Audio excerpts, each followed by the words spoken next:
So, Panadol ni, bila kita ambil dos yang lebih, dia akan bahaya pada hati kita. Memang jangan buat main-main Panadol. So, bila suhu lebih, dah makan Panadol dah, suhu naik lagi. Temperature naik lagi. Panas teruk lagi. Apa nak kena buat, doktor? Boleh saya makan ubat lagi? Panadol maksimum. Dia sepatutnya Panadol 2 biji, maknanya 500, 1000 mg. Makan 3 kali sehari, maknanya setiap 8 jam.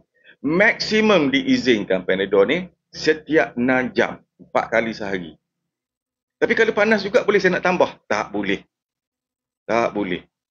Okey, dalam masa 6 jam tu ataupun 8 jam tu cuma untuk 1000 mg saja untuk orang tua yang umur yang berat dalam 55 hingga 75, 1000 mg tu kira roughly dah cukup dah. Tapi kalau panas lagi doktor, macam mana saya nak buat ni? Yang tu sejak zaman berzaman dulu lagi. Okey, yang penting kita tahu apakah function Panadol tu. Panadol ni makan untuk turunkan suhu badan. Saya nak tanya pula, yang ramai ni, ada 7 orang sekarang ni. Boleh tolong jawab dekat saya tak?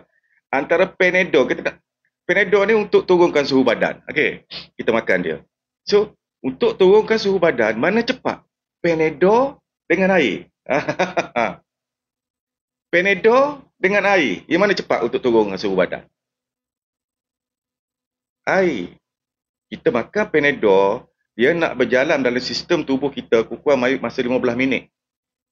Tubuh tak tentu lagi berapa banyak dia boleh turunkan suhu badan kita. Yang tu kita kena timpal dengan air. Kena ada kain, ada kuala kecil yang basah. Selalu basah kepala, basahkan tubuh. Terutama sekali baby. Anak-anak kecil. Jangan harapkan ubat. Kalau saya memang saya marah betul.